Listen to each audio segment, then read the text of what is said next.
Hello everyone, welcome to another session of Spiritual Saturday Book Club. I'm Pastor Niral. Thank you for joining. If you're joining for the first time, if you're a regular, thank you for joining. And I hope you've been learning a little bit throughout our sessions. So let's see who is online at the moment before we begin as usual. So, just to let everybody know what I'll be doing today, what I'm doing over the sessions that I'm filming with everyone, what I'm be doing is I'm going to be going over this book called Gurus for Hire, Enlightenment for Sale. And this is a book that was published after Rinpoche gave a very, very long teaching. And all of these teachings, if you want to see them in their original form, are available on Rinpoche's YouTube channel. And yes, so what I'll be doing is I'll be going over Gurus for Hire, Enlightenment for Sale with everyone. I appreciate the fact that not everybody will have a copy of the book. So what I'll be doing is I'll be reading, and as I'm reading the book, I'll be giving a little sharing on certain points or elucidating certain points that might be unfamiliar with people. So let me just see who's online. Alice Tay, good morning. Kawai Suki Wong and Lian Chong is also online. JW Liao is online and Chung is also online. Thank you everyone for joining this morning. So I'm going to get started, and last week I ended on the section which was taking the Guru. So today I'm going to actually carry on with the section called The Crazy Wisdom of the Guru. The Guru will do things that are completely opposite of what you expect. He uses what we might call unconventional, crazy wisdom. It is crazy in the way we think that another culture's habits are crazy. Craziness is culturally conceived, and whether something is crazy or not is a reference point which we are born with. For example, in this country you might think that eating dogs is crazy and disgusting. In other countries they think you are crazy for not eating dogs. It is not whether something is right or wrong. When we operate at a certain level and someone is judging us from a lower or different level, they think it is crazy. For example, when we are kids, we could not understand some of the things that our parents told us. We thought they were crazy for sending us to school or telling us to do certain things. Now that we have grown up and we are more at their level of thinking, we understand what they were doing was for us and why. It is the same with our gurus. We are not at a level where we are able to directly examine why he is doing what he is doing. High gurus manifest incredible crazy wisdom. You might ask why he does this, why he would act like that to embarrass himself. We wonder, why doesn't the guru act the way I feel a guru should act? It is precisely because we are so attached to a person. It is precisely because we are so attached to the way a person should act that the Guru does not act that way. It breaks our attachments. We must realize that the Guru puts himself at risk to lose our respect, our confidence, and our faith. But he has no ego and he has no agenda to get something from us, like money, praise, or admiration. The Guru is out to save us. He is willing to risk having us hate him if he can benefit us doing something that looks controversial or crazy. The Guru may use wrathful means in certain situations. For example, if he knows that you are doing something very negative, which will bring many negative effects to others, and he knows that you will not do any spiritual practice to purify it, he may use very wrathful methods to make the karma manifest, so you do not have to suffer from it later. He might send us on assignments that we do not understand. It does not have to be complicated. Sometimes our Guru might use very simple ways, using simple things like food to train his students. For example, he might send several people out at the same time at 4 a.m. in the middle of the night to find a certain type of food. We may start to have doubt or wonder if the Guru is crazy. If he was actually crazy, he would be like that all the time with every person. Usually he is selective with whom he is crazy. If he is selective, it means that he is training that particular person. If the Guru was like that with everybody, then he is not training anymore. He really is scary. A really crazy person will act crazily with whomever he comes across, whether it is the president, a beautiful lady, or a bum off the street. You might ask, if we are not at the level to understand why a Guru does what he does, then how do we check him? It is, again, by checking the result of his actions and the motivation of his actions. We look at whether he is more concerned about this life or whether he has great concern for our future lives. We can see whether he is always excited about material things, cars, houses, women, or if he is excited about something higher like Dharma work, Dharma practice, Dharma things, and benefiting people. So seeing some more people come on. Li Leng Myang is online, Pastor Hani is online, Sukfan is also online, and Iman. Good morning and welcome to everyone. Thank you for joining today's session.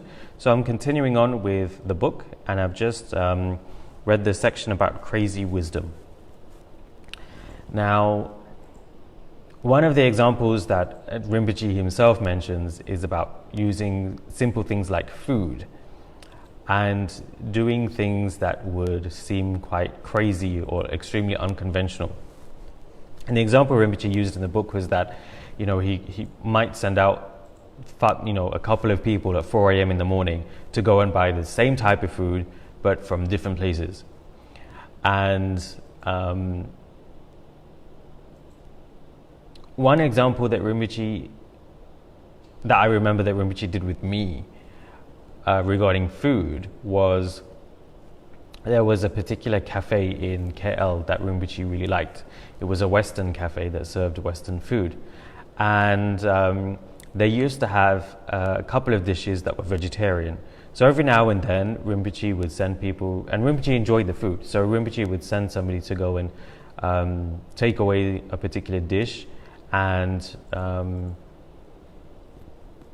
bring it back for him to eat.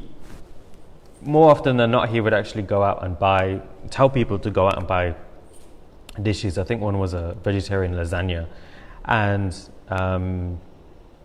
bring that back for everybody who was at La Drang that evening, so that everybody could enjoy a proper meal, because sometimes we got too busy to cook for ourselves.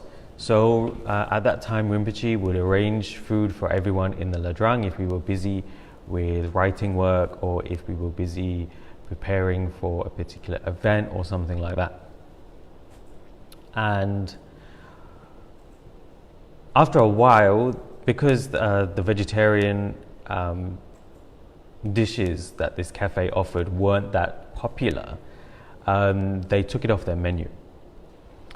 And so we informed Rinpoche that these dishes were no longer available because they'd been taken off the menu.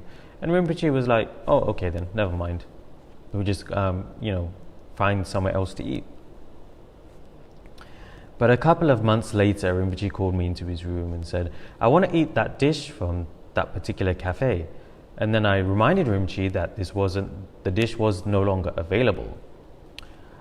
So Rinpoche just kind of looked at me. And at that point, I'd been in La Drang for a little while. And Rinpoche just looked at me and said, no, you're going to find me a way to get that dish. And I was thinking, how am I going to do that? So Rinpoche asked for it again and again and again. So I ended up going over to the cafe. And it was walking distance from the La Drang when it was in KL. And I was talking to the manager, and she was very firm. She said that actually, we can't make this dish anymore. It's not on our menu. We don't even have the ingredients for it. So I messaged Rinpoche and I said, Rinpoche, they don't have the ingredients for this particular dish.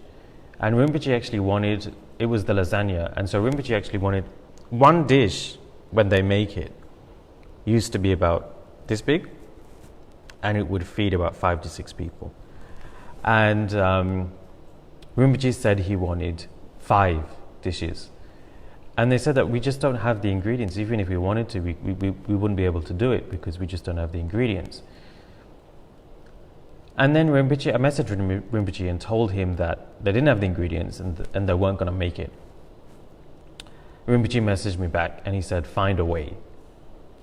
Find a way of doing it. Find a way to convince them to make the dish. So then I was talking with the manager and she was very nice, and then all of a sudden I had an idea. Would they be willing to cook the lasagna if I went out and actually got the ingredients for them? So she thought about it for a little while and she said, no, because they're only supposed to cook. Company policy is that they only cook what's on the menu. So I kind of stayed around the cafe, ordered a coffee, ordered a slice of cake, and then kind of was talking with her more and more. And eventually, I finally convinced her to make the lasagna. So I went out quickly, bought all the ingredients, came back, gave the ingredients to her, and she took them into the kitchen, and the chef started cooking. And then after the chef had finished cooking the lasagna, I was still waiting there in the cafe. He came out and he handed over the dishes to me. And he said, you know what? He'd never had that much fun cooking for a long, long time. And I was like, why? And it turned out that this chef actually used to work in a restaurant kitchen that was very busy. So he was, always rushed off his feet. But when he moved job and then came to work at this particular cafe, things were more laid back because the cafe was kind of small.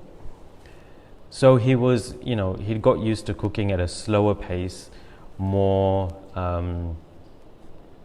laid back. And he said it was exhilarating because he had to cook 5 dishes of lasagna. He had to prepare all the ingredients because they weren't prepared beforehand, like is usually done in restaurants and cafes, places like that. And he was just very excited. And he came out with a smile and he sat down and he talked to me for a little bit and he was laughing and joking and by the end of it he was very he seemed quite happy with it. And so I thanked the manager and I took the 5 dishes back to Ladrang. When I got back to Ladrang, I messaged Rinpoche and asked if he would like to eat now because I knew that he liked the lasagna. And then he messaged back and then basically said, no, I don't want the lasagna. You can give the lasagna to everybody in the Ladrang. So then I dished out the lasagna and passed it to everybody that was working. We were working late that night because I think we were working on a couple of articles. So everybody had the lasagna. And the thing was that the lasagna was even better than it used to have been from that particular cafe. So, everybody enjoyed themselves. And then during this whole episode, what I was thinking was, why is Rinpoche so adamant to eat this lasagna? The first thought that went through my head is Rinpoche so obsessed with the dish that he just wants it and he wants it now? And it didn't seem to sit well in my head because I knew that Rinpoche wasn't actually like that. But that's what I was thinking. And then after a while, it kind of dawned on me that actually Rinpoche didn't even eat the lasagna. He didn't even want to eat the lasagna. He made sure that everybody else in the Ladrang was fed. And then I thought about it.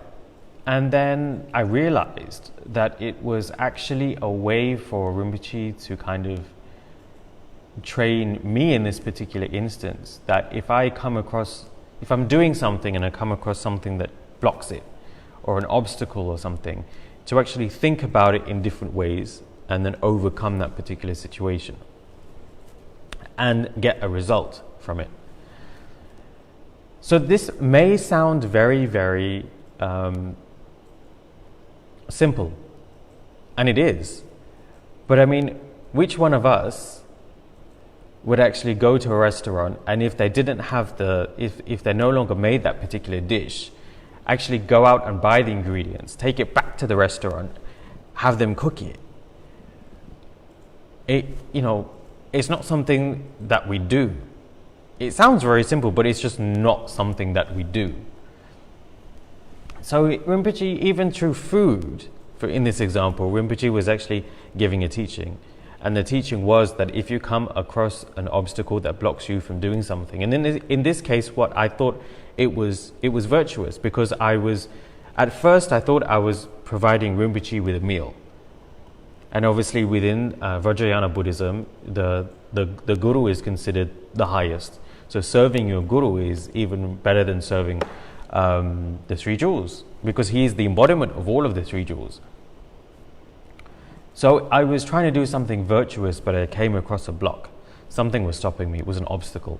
But then, because Rinpoche kept pushing me, I found a way around it, and I got a result from it, which was to get the food.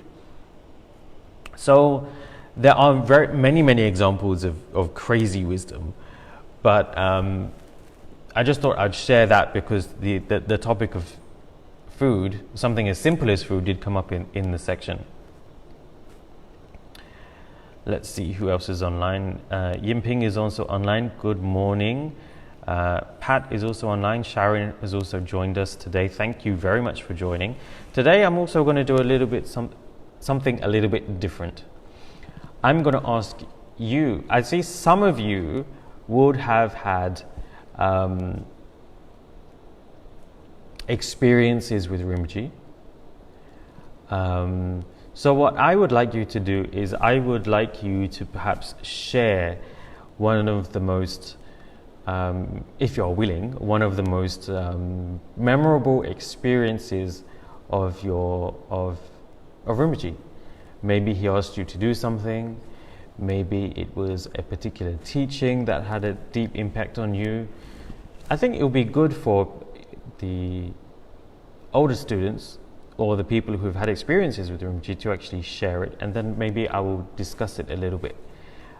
So if you do have any experiences, please do share it on the comments while I go over the next section. So the next section is called Guru Devotion, what submission really means. Guru devotion is not cooking, cleaning, washing and giving money to the gurus. Guru devotion is not just about crying, feeling sad or getting emotional when you talk about your guru. Those are small parts of it, an extension of guru devotion. When you think about your guru, you think about a person who is extraordinary. Therefore you cry because you have never met such a person who has had such an impact on you. You cry because you are connected to him as a disciple, and therefore you should push yourself towards your commitments. Real Guru devotion is about developing and keeping your spiritual qualities. You do not let go of your commitments, you develop the qualities that you see your Guru embodies that make you cry. Guru devotion is about keeping your promises and doing your sadhanas at all cost. Guru devotion is about not harming another person, being very kind to others and becoming better and better. Real Guru devotion is about destroying the self-cherishing mind. All that is Guru devotion because that devotion leads to your inner Guru, the natural state of mind, kindness, commitment and clarity. People think that when they submit themselves to the Guru, they become a slave. No way. If you were an indentured servant in the olden days, you may have been made into a slave, but this is not the olden days. You have to ask yourself, who are you indenturing yourself to? A wealthy landowner? Some noble who owns 500 acres and makes you work in the field all day? Or are you indenturing yourself to a spiritual person who is training you like a spiritual athlete to put you in the ultimate competition so you do not lose out at the time of death? We thought that going to school every day was a prison, but we gained freedom from that. We gained education so we can do what we want now. Submitting to a qualified guru or a guru who cares about you, who is sincere and who has love, is like everything else in life. By submitting and listening to someone who can give us knowledge and show us the methods to benefit and develop ourselves, we will advance in anything we want to do. If we need to be told the same thing again and again, it reflects our selfishness. If the guru gives us instructions to do something and we say no, then we have not submitted. If we show anger to our teachers, we fight back, we ignore our teachers. If we always turn around the instructions they give us, forget and have to be reminded, won't that be the same with everything else that we do in our lives? If these people choose to be purely selfish and they come up against a guru who challenges that selfishness, they either submit or they run. Some students are smart and they do a little at a time. It starts off as a little, but they push themselves to do it all the way eventually. Excuse me.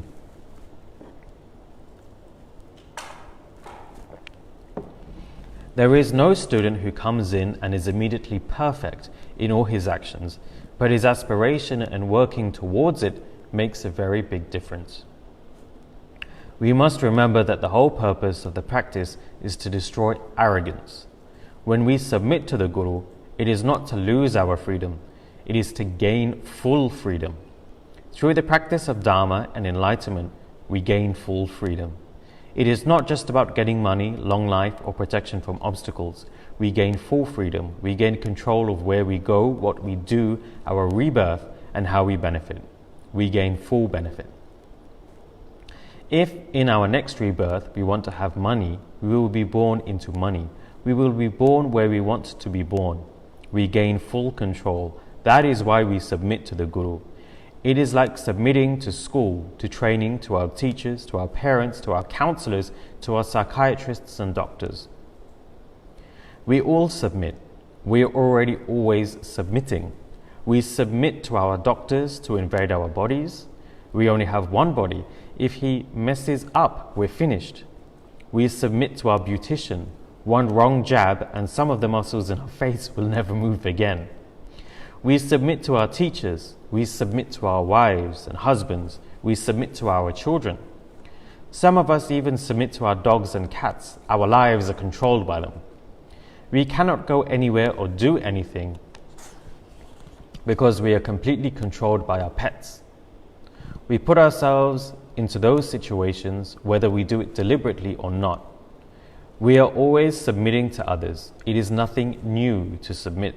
Only now it is to a person to help us on the ultimate, highest level. Devotion to and submission to our Guru is the beginning of us becoming independent of our ego, of samsara, and of our afflictive emotions. It may look like we have imprisoned ourselves, but if he is a real Guru, the minute we submit to him, believe, trust, let go, and do as he says, it is the first step towards total freedom. The Guru will push us, give us assignments, and design work for us that will help us achieve the 6 paramitas, bodhicitta and compassion, which are the necessary prerequisites of higher practices that give us total freedom. When you sacrifice, submit, and do things for the Guru that you ordinarily would not do, you collect merit. Psychologically, you open up because this person will challenge you to become better. If we look at people who are close to the Guru, we will see that no matter how bad they are, they become better or they will get some benefit, physical, monetary, or emotional. Most of the time, we will see people who are forthright, improving and becoming better and better year after year when they are around their Guru. The minute you submit to your Guru, you immediately win your first day of independence. The day you meet a real Guru is the day he starts to separate you from him to make you independent of him. Real Gurus do not become clingy with us. They make us more and more independent. Their goal is to make us a Buddha, not to have companions around him. You may think you are working with your Guru last year, doing this and that with him, and question why you are not this year. You think, poor me, I did so much for you, but you don't let me do anything anymore this year. It's so unfair, it's so bad. This shows that the student does not know the purpose of a guru-disciple relationship. Do you think the guru has to be clingy with you? Do you think that the guru does not like you, or that he has rejected you when he switches your job or responsibilities around? Perhaps the initial methods are not working, so he does something else to help you. Perhaps you have already gone and mastered a task, so he may give you something else to help you develop your mind. Sometimes the guru will let you be clingy. Sometimes the guru will make you not be clingy. It is your level that the guru is looking at. People do not understand guru devotion. They think it is slavery. They think it is indoctrination or a loss of freedom, but it is absolutely the opposite. When I hooked up with my teachers, I gained freedom. Look what I am doing now. Guru devotion was and is my main practice. When I had obstacles and problems because I had so much faith in my guru, the Dharma protector in Ganden, told me in an audience with him, don't recite any mantras, recite your guru's mantra and you will be fine. So I did. I recited my guru's mantra 100,000 times and my sickness healed. I did not need to do any pujas. If you think this is slavery or induction or the forcing of another culture, you're absolutely wrong. I will not be diplomatic about it. I will be diplomatic with everything else and give concessions because I know we are all trying, but not in the case of guru devotion. There are no concessions. This is the pith of the path. Without an instructor, without a teacher, without someone to guide you, and without your cooperation with this person, what benefit can you derive? If you are studying under a music teacher, but you are always late, you forget your music scores, you do not do your homework, you do not practice, you break your guitar, you do not restring it, you forget your appointment, you are rude to your teacher, you pick your nose in front of him, you do not listen to instructions, how is he going to teach you how to play the guitar? And that is just for playing a guitar. Imagine how much more alert we must be if we want to learn how to attain enlightenment. Even with normal teachers who teach us writing and arithmetic, we have to be respectful because writing and arithmetic will benefit us. But we want benefit that will help us in countless lifetimes. If we have an instructor for that, our guru, and cannot be respectful or submissive, or even trust or try, then how will we gain the benefit?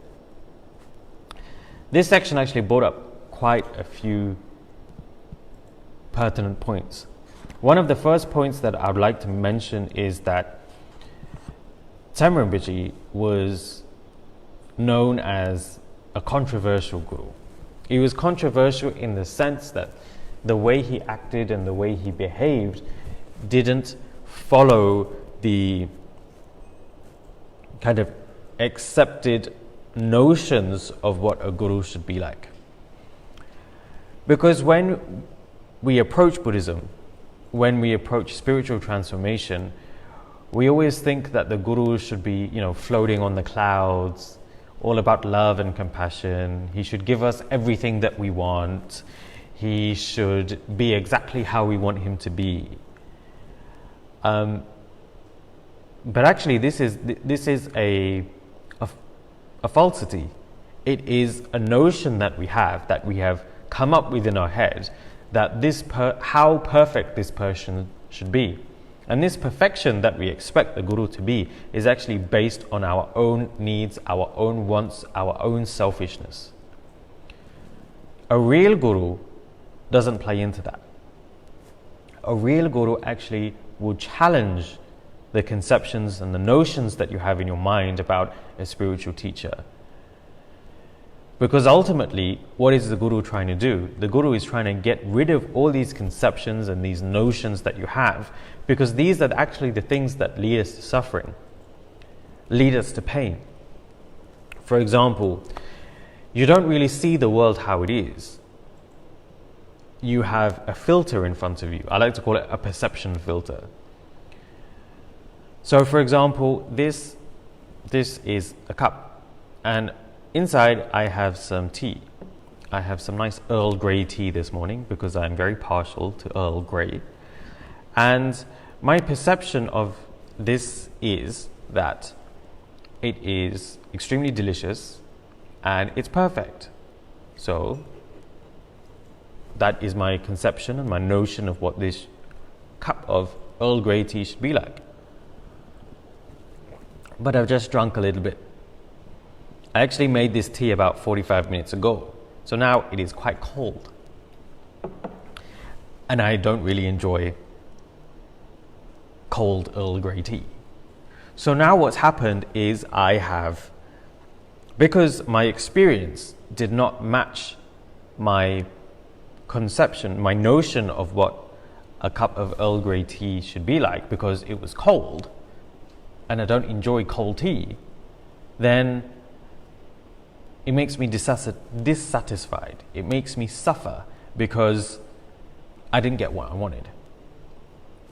So you see, when we have these notions and we have these preconceptions and they are not met, or they are over-exaggerated within our minds, and reality doesn't match it, that is when we start suffering. That is when we have pain.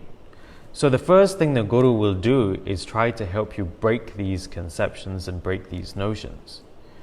But for us on the spiritual path, what happens is, because we're all spiritual seekers, we want some sort of spiritual benefit. We want to progress on our spiritual path. We all have these conceptions and these notions and these perception filters about spiritual practice.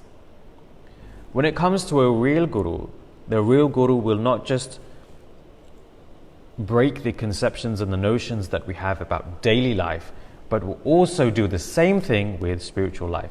And this is one of the points that Rinpoche was mentioning in here that a real Guru would do.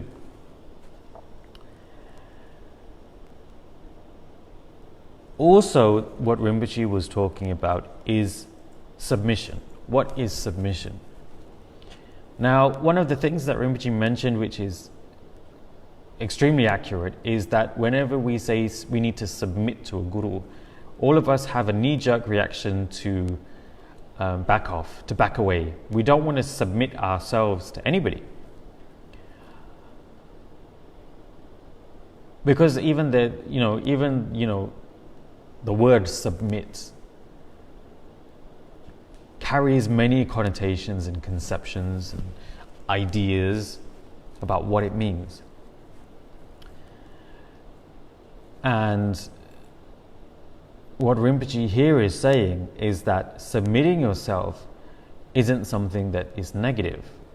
You actually submit yourselves all the time. And one thing that Rinpoche brought up was you submit yourself to your secular teacher. You need to listen to your secular teacher to learn whatever that teacher is trying to tell you. But more than that, and I think something that will make more sense to everybody out there, if you haven't been in school for a long time, is actually you submit yourselves to your spouses, you submit to yourselves to your children. And you're probably thinking, how do I do that? Well, if you just think about it, when you get into a relationship or you get married, you have to go out of your way to ensure that the other person loves you. So you submit yourself to the will and the likes of another person. Maybe you submit yourselves to eat the same food as that person, but you don't actually like it. You submit your time, you submit your energy into that relationship. And it's the same when you have children. As soon as you have children, just talk about pregnancy. A woman will submit themselves completely to the child in her womb.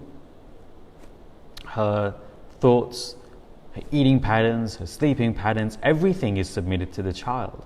And even the husband will have to submit to the wife's needs and wants during that time as well.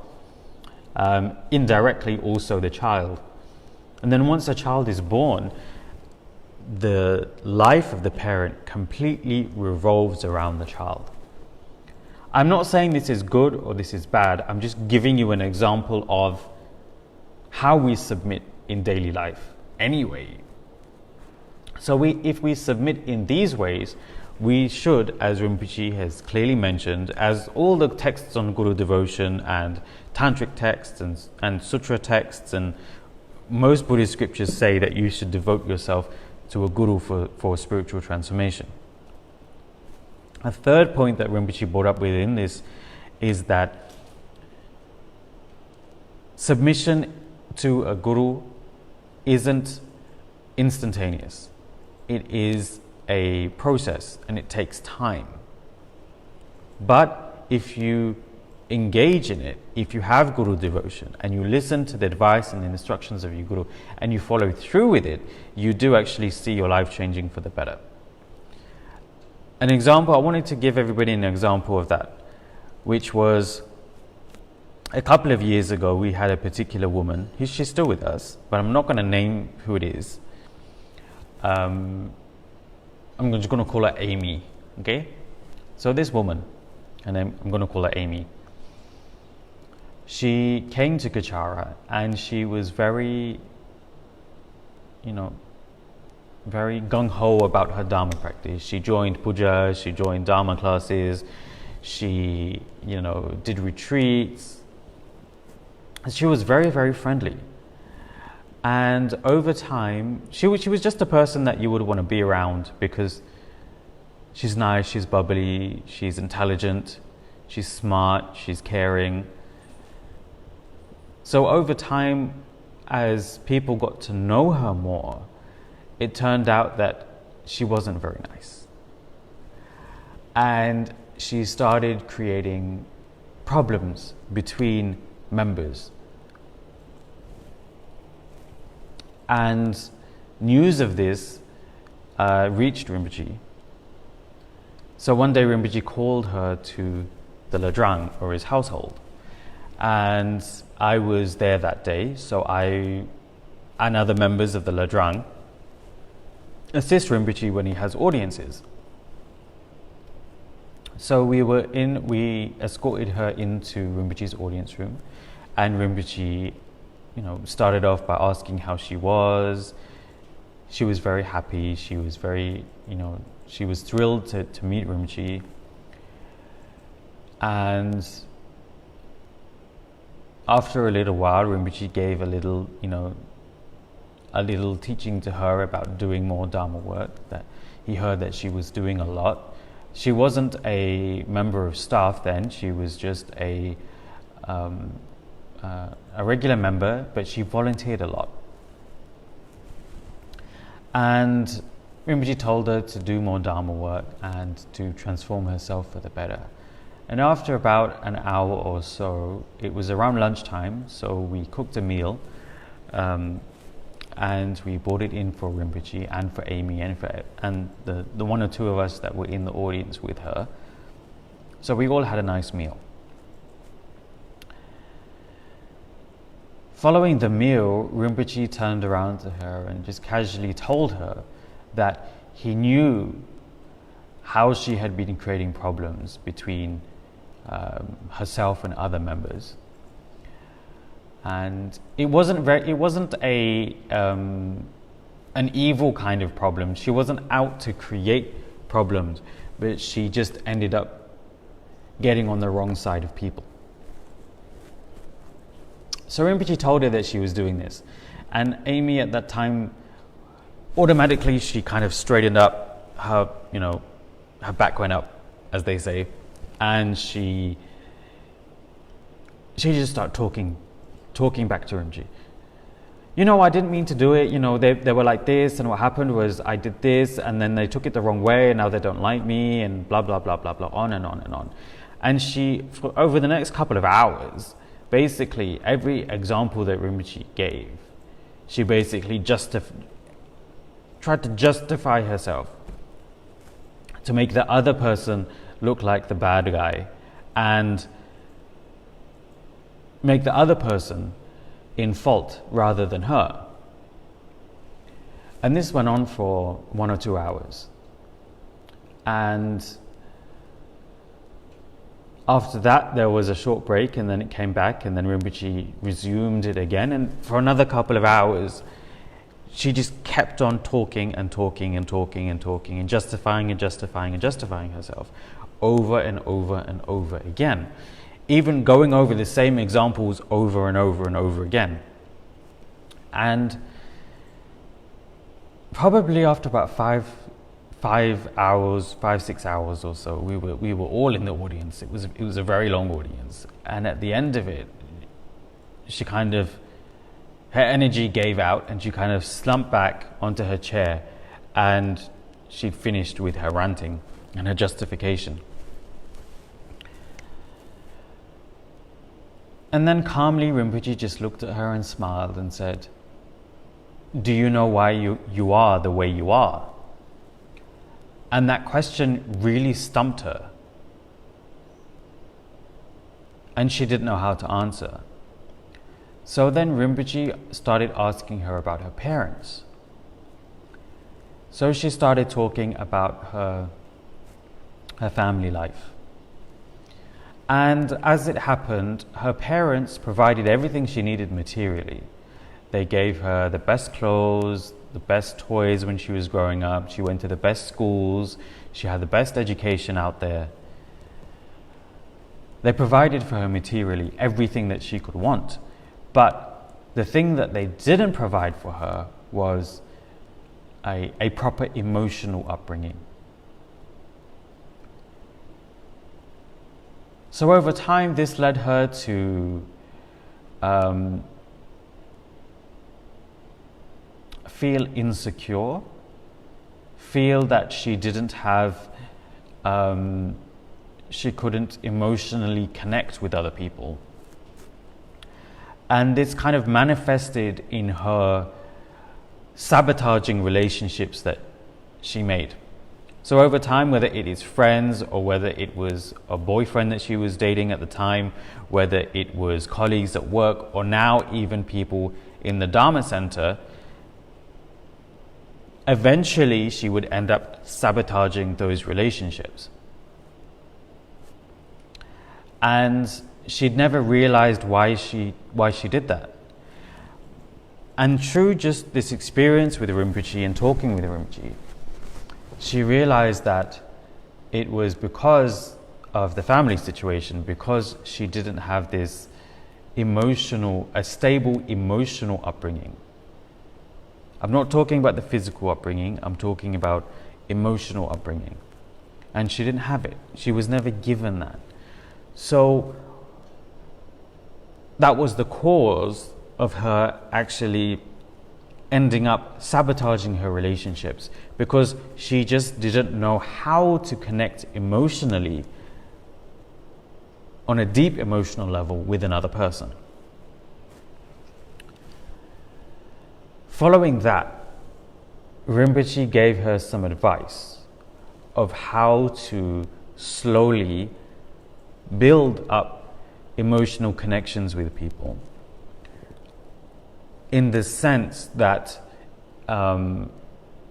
she could actually get along with people, that she could let her compassion, which was her innate nature, which is actually the innate nature of all of us, actually shine through her relationships with others.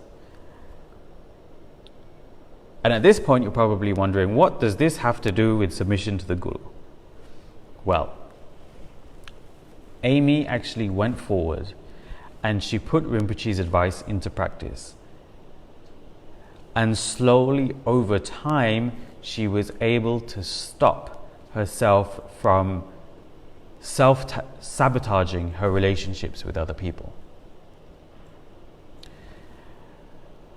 And now, Amy is able to have very good relationships with people. She's very happy. She has overcome most of that lack of emotional upbringing that led her to stopping having emotional connections with other people. And because of that, she started to sabotage her relationships less. Now, it isn't completely gone, because it was part of her upbringing. So occasionally, once in a while, she does slip, but then she realizes her mistake, she will apologize for it, and she will move on with that particular person. After this entire incident, I remember a conversation I had with her, and she told me that when she was growing up, when she was at university, she realized that she had these problems, and she even went to seek professional help to help her overcome this need to self-sabotage her relationships. But nothing worked. For a while, she was even desperate enough that she took some medication. And she would go to therapy quite often, but nothing quite helped. However, just one conversation with Rinpoche and a little bit of advice that Rinpoche gave her, when she put it into practice, changed her life completely. Now, one good thing about Amy is she's very devoted. She is very devoted to Rinpoche. So any of the advice that Rinpoche gave her, she consciously made the effort to put that into practice. And as she did that, and as she continues to do that, this is how she transformed to become a better person. And this is exactly what Rinpoche is talking about when he's talking about submission to the Guru. So I hope everybody understood that, and that was a good example. Let's see who else is online. Datuk May is also online. Thank you for joining. Good morning to you. I hope you've had a good day.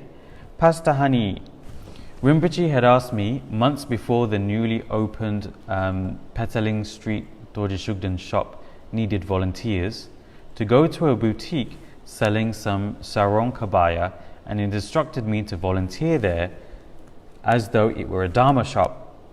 Though I didn't see the logic, because it was a boutique whose owner, a Kechara and student of Rinpoche, had, on being advised, placed some of Rinpoche's books and Dorje Shugden items discreetly in nooks and corners of the shop. Nevertheless, I went there twice a week and ended up reading from the promise to the lady running the shop, who was not a Kecharian and had no Dharma, but strangely had deep respect for Rinpoche. She was able to appreciate the teachings I pointed out to her from the book. Later, when the boutique closed down, and not long after that, I started to volunteer twice a week at the Petaling Street Dorje Shugden shop. I wondered why Rinpoche had sent me to the boutique. I understood why Rinpoche had sent me to the boutique in the first place. So here we have an example of Rinpoche actually doing something that seemed crazy, that didn't seem right for Pastor Hani, so she could have some experience and understand what it was like to actually teach Dharma and share Dharma with people who just walk off the street and into a Dharma store, or in this case originally it wasn't even a Dharma store, it was a clothing store, and to help those people and to build a relationship and connection with people she never knew, people who didn't know Dharma, and help them in any way that she could. So here it was a training for actually going to our Petaling Street store, and I think it was a good experience, and probably was preparing Pastor Hani in ways that Pastor Hani may not have realized at the time to be able to do something like that. And maybe Pastor Hani thought, it might not have even been possible to do something like that. But now we see that it did. The instruction that Rinpoche gave, the advice that Rinpoche gave for Pastor Hani to do this, actually had a result. And that is what Guru devotion is always about. Instructions and advice from a Guru should always have a positive, beneficial result.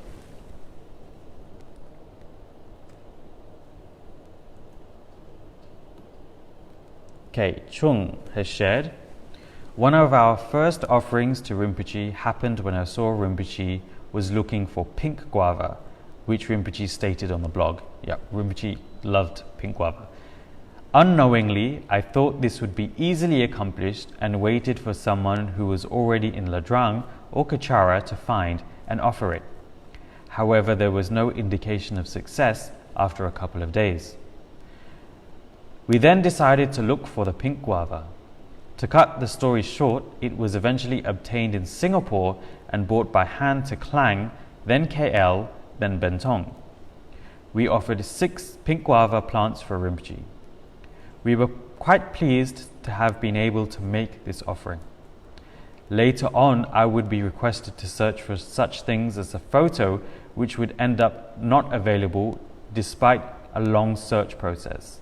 Why would Rinpoche, obviously clairvoyant to those who have experienced it, make such a request? I realized the crazy wisdom eventually in the first instance. There would still be a tinge of pride and ego involved. In the second instance, Rinpoche was training me to do things for others without expectations and pride of success. It was successful even though it wasn't, and that's crazy wisdom. It's a very, very good story for Chung, and a very good example of some of the... It was the usual technique that Rinpoche used to train people to let go of their ego. He would give them a very... almost impossible. First off, he will start giving you tasks that were achievable, but would take a little bit of effort to put in. And then over time, it would graduate, as Chung rightly mentioned, into things that were virtually impossible, yet Rinpoche would still push you and ask you to do it. And at the end of it, you had no choice but to update Rinpoche that you weren't successful. But then Rinpoche would just say, if he didn't think you put enough effort in it, he would ask you again, you should put more effort into it, go again and try again. And this would happen a couple of times, and by the end of it, after Rinpoche knew that you had put quite a lot of effort into doing this almost impossible task, and you didn't have a physical result, Rinpoche would just turn around and say, oh, okay, never mind. It's fine. You can move on to something else. Normally we would think there was no result in this case because you didn't actually achieve the instruction or the task that Rinpoche set. But there was a result. And the result would be, as Chung has clearly mentioned in his comment, doing something without expectations and without pride, without a selfish motivation. And obviously, doing things like this would lessen your selfishness, would lessen your pride, because, oh my God, I did something, but it wasn't successful. Most people would have and especially for your guru, most people would have the feeling that I didn't achieve it, so I'm a failure, and would get depressed. But in the instance that Chung's talking about, it wasn't about that. It was about being less prideful and working without having expectations of success, but just doing the task. It's a very, very good example that Chung shared. And Sharon also has a comment. When I was having a very bad back pain about 2 years ago, I was unhealthy and overweight. I couldn't even walk up to Manjushri Hill. One day, Rinpoche asked me about my health issues and skillfully advised me to go for a full medical examination and perhaps just lose a little bit of weight, like 5 kg. Rinpoche suggested that I walk around Kechara during the evenings or whenever I could and circumambulate around the various Buddhas, and got me to have healthier meals. Rinpoche said that if we want to do long-term Dharma work, we need to be fit and healthy. I went for a medical checkup and found out that due to a defective gene, my body was not able to naturally break down my fats. This means I would not lose weight even though I was on a strict diet and exercising. My doctor put me on a low dosage medication and this helped me tremendously. With Rinpoche's blessings and advice, I am 10 kgs lighter and fitter than I was in my 30s. Rinpoche also mentioned a TCM doctor. Initially, I was reluctant to go due to the cost. My backache wasn't resolved, although my weight went down. Finally, something hit me, and Rinpoche was right, of course. My back problem was finally resolved. I am utterly grateful for Rinpoche's advice and skillful intervention. This was one of the best teachings for me, how following our Guru's instructions will bring benefit to not our Guru, but ourselves. It's a very good example, and Rinpoche was always very strong and passionate about people's health and making sure people were taken care of, and would often give a lot of advice to many people about how to take care of their health. And so we can see that Sharon has received the advice, and following through with it, her health problems were alleviated, and she is fitter now than she was back then. Rinpoche has given advice to quite a few people, including myself, regarding our health, and if we do actually follow through with it, we will see an improvement. And this is another way of submitting yourself to your Guru, because Rinpoche asked me to change my diet. If anybody else had asked me to change my diet, for example, I would have been very reluctant to do so, and probably would not have done it. But because it was Rinpoche that asked me, I followed through with it, and I'm also seeing the health benefits of it now. So there's very good examples that Pastor Hani Chung and Sharon have shared with us today. Very glad that people have examples of how following the Guru's instructions has changed their life for the better and made them better people. Now, some of you online might be asking, how does that apply to me? Because Rinpoche is no longer physically around with us. And the answer is simple. Rinpoche may not be around, but his instructions, his advice, and his Dharma is still around. For example, his Dharma is contained in this book. For example, the biggest example is tsemrinpoche.com, his blog. Each and every one of those articles on there, Rinpoche put time and effort into. Each one has a specific motivation for why Rinpoche and had the writers and himself write the article, why Rinpoche wanted to publish the article, why Rinpoche wanted an article like that on the blog in the first place, because it is something for us to follow and to do to be able to transform our minds. For example, sometimes we have on tsemrinpoche.com we have many travel articles that talk about various places around the world, whether it is Nepal or Korea or Japan or China, any sorts of these places. And you're probably thinking, it's just a travel article showing a couple of places that could be of interest. But one of the things, I'll let you in on a little secret. You'll notice all of these articles have somewhere religious listed.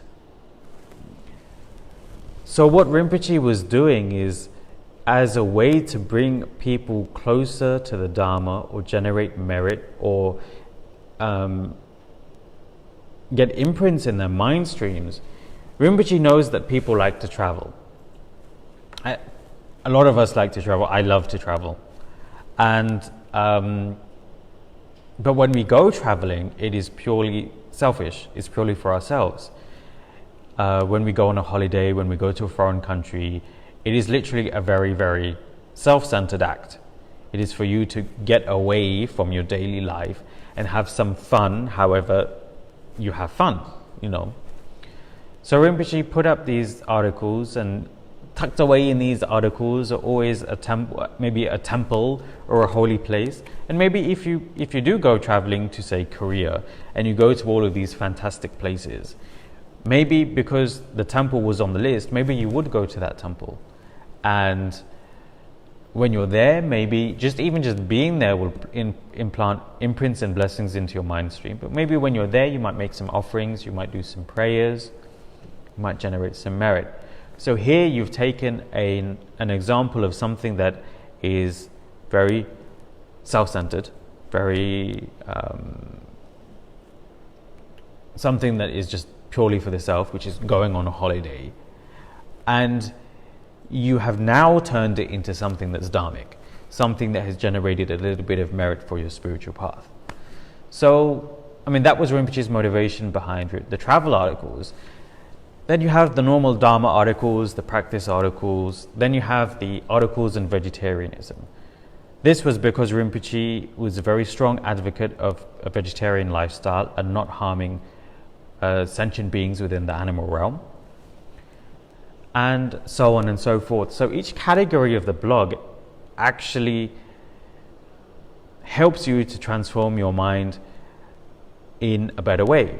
But again, if you do believe that Rinpoche is your guru, the best way to do it, now that Rinpoche is not around anymore physically, is to learn the Dharma and practice it. That is how you submit yourself to your guru, even if your guru is not around. You take his Dharma that he taught and you put it into practice in daily life. Okay, I think I've got enough for one more section, enough time for one more section, which is Outer Protocol, 50 verses on Guru devotion. Verse 48 of the 50 verses on Guru devotion by Ashvaghosha states, after a disciple has taken refuge in the triple gem and developed a pure enlightened motive, he should be given this text to take to his heart how to abandon his own arrogant self-will and follow in his guru's footsteps along the graded path to enlightenment. In this day and age, when we give this text to people in countries without Buddhist mass consciousness, they will reject it even after they have taken refuge, run away, or find it fanatical. They may not accept it because they do not know the real causes for refuge and how to act after taking refuge. However, the reason we follow this text is stated clearly. It is to let go of our arrogance. Although the verses seem to be restrictive and tell us we cannot do a lot of things, the basic purpose of the whole text is to let go of arrogance. So just to clarify, this is talking about the 50 verses of Guru devotion. The whole point of being polite in front of a guru, such as to stand up for the guru or to serve and help the guru, is to hone and refine our outer actions to be polite with everybody. How we sit or act and how alert we are is very important. A person's outer action reflects his inner mind. If we can control ourselves internally, then controlling ourselves externally becomes easier. Excuse me. When we attend Dharma talks, according to the 50 verses of Guru devotion, we are not supposed to twist our bodies, crack our knuckles, stretch, or point our feet to our Guru, play with our nails, look around, fall asleep, or move to get comfortable. It shows our flippancy. If we are not even at the level where we can control our outer bodies, how can we control our inner bodies or our mind? If we cannot even control our feet, fingers, or spine, how are we going to meditate? If we cannot even control this body, if we cannot control this body and we go around telling people we are spiritually advanced, we will look ridiculous. When His Holiness Kyabje Dzong Rinpoche gave teachings in Los Angeles, I watched my old Geshe, which was a Geshe Tsultrim Gyaltsen, who was Dzong Rinpoche's student, sit right in front of the room, fully aware, with his eyes half open, not looking left and right, never moving. He sat through 8 to 10 hours of teachings like this every day. If Kyabje Dzong Rinpoche said something funny, he would cover his mouth and laugh, just like a geisha. Now I know why people said he has good manners and why he is so advanced in his tantric practices. It is because he can control everything. I have seen my great masters and see how they act with their guru. They are like a newlywed bride, as it says we should be in the 50 verses. When they speak, they talk pleasantly and in such a way that their voice is clear. If their teacher shows any difficulty in hearing, then they speak louder. They are humble, they always smile, they are always pleasant, and they make sure they pronounce their words well. They will never make their gurus suffer by having to ask them to repeat what they said. If during a Dharma talk we cannot be alert or polite, we cannot concentrate and focus, even if the Guru makes a lot of jokes to keep us awake, the air conditioner is on and everything is provided, then what kind of spiritual pioneer or spiritual devotee are we? Having said that, in a country that does not have this type of mass consciousness, respect comes in different ways. For example, students may make the effort to change their schedule or move their personal attachments around in order to attend the teachings. That is respect.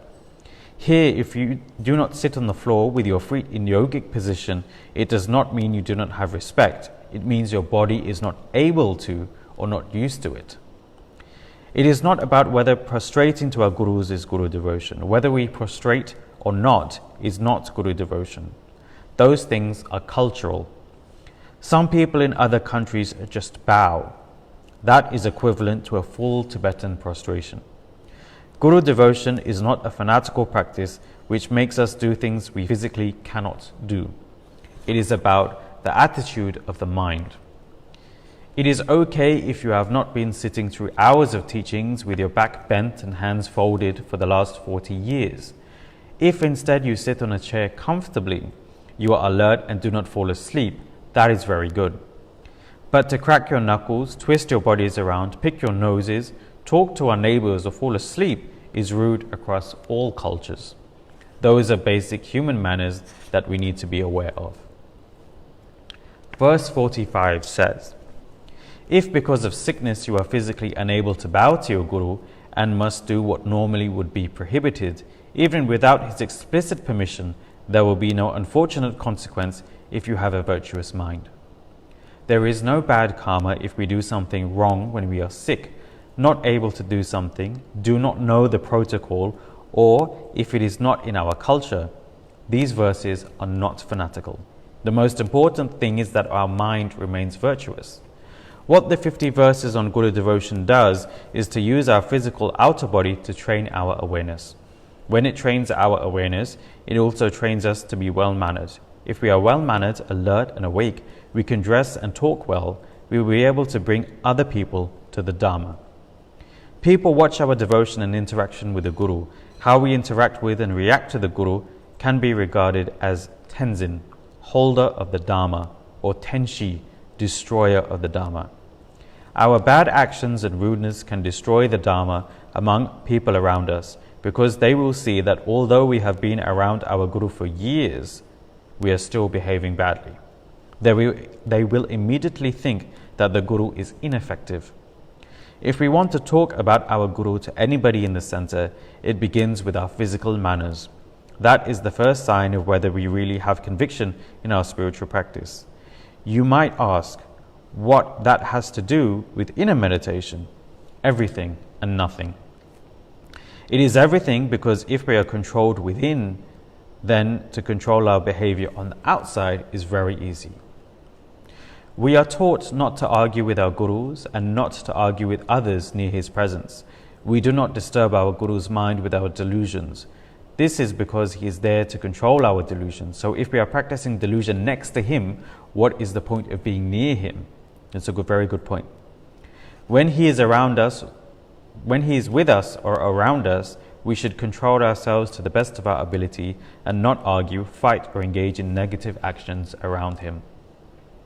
We do all of this in our Guru's presence to train our mind to be aware, to be alert. It is training for us.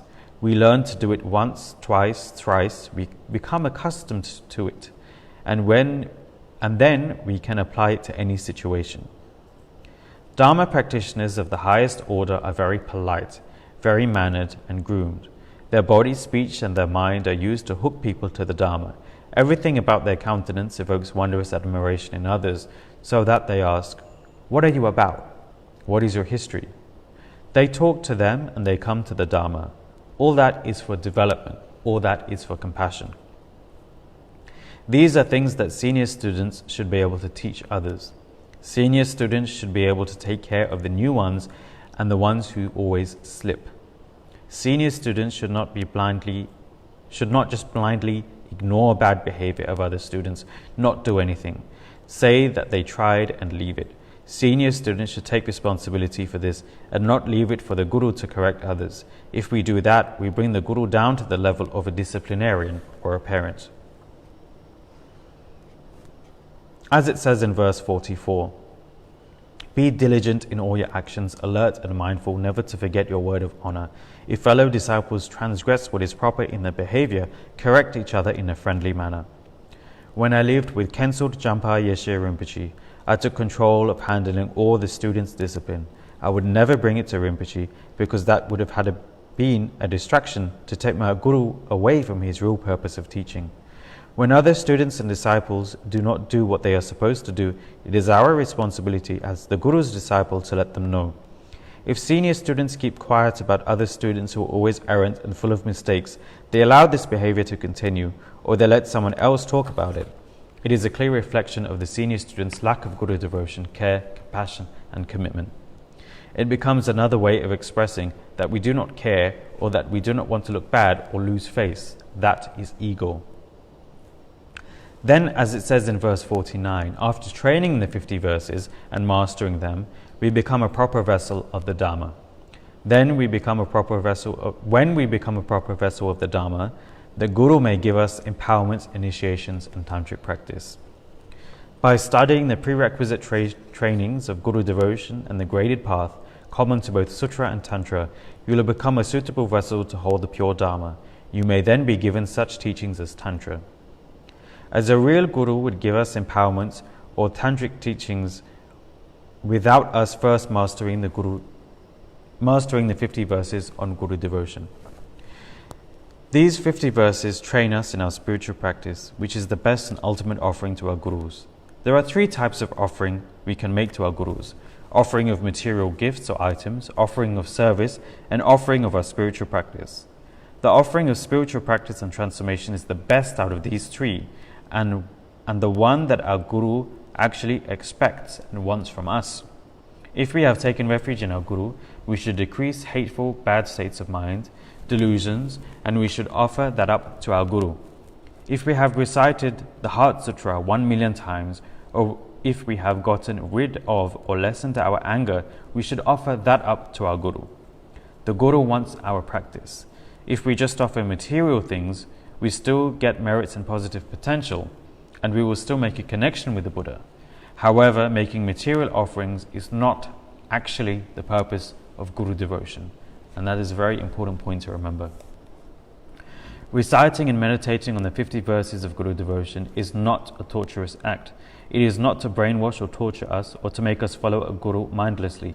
It is to remind us of the correct conduct towards a being who teaches us enlightenment, and who is enlightened or represents the state of enlightenment that we wish to achieve. The proper conduct towards the Guru is not fanatical. It is based on logic and on our physical and mental capabilities. The Guru is the greatest training ground for us to destroy our delusions, illusions, hatred, anger, and all the 10 non-virtuous acts that we have engaged in since we were born, from our previous lives until now. Our Guru is the greatest training ground for us to become enlightened beings. If we can practice all the qualities that are mentioned in the 50 verses with our Guru, we will be able to practice this with all sentient beings. And finally, when we are able to practice this with all sentient beings without any feeling, hurt, attachment, or detachment, then we have realized emptiness and gained compassion. Our Guru is our battleground. The best thing about this is that he does not expect anything from us except our Dharma practice. Anything we do in relation to him, offering food, material items or service, or assisting him, is not for him, it is for us. And this section actually sums up very well what the 50 verses of Guru devotion is all about. And I'll end today's session there. If you are interested in more about the 50 verses of Guru devotion, which is the outer protocol of devoting yourself to a Guru, which actually leads to inner transformation, and I'm going through the 50 verses on Tuesday evenings on the Kechara Facebook page at 9:30 every Tuesday evening. And in the sharings that I give there, I actually explain how the outer protocol actually encompasses various practices, various Dharma practices, and how it leads to transformation of the mind. Last week I talked about how I explained a couple of the verses and how they actually help to overcome greed and miserliness, as well as anger and arrogance. So if you would like to know more about that, because Guru devotion actually encompasses the entire path of Dharma practice into it, just by serving your Guru, whether it is materially, physically, or even emotionally and spiritually. So if you'd like to know more about that, you can join me on the live streamings on the Kechara Facebook page every Tuesday night. So I think I'll end it, the session there. So thank you very much for joining today's session. Do stay tuned for Lunch Together with our host Wai Ying, which will be on a little later here on the Kechara Forest Retreat Facebook page. Thank you very much, and see you next week.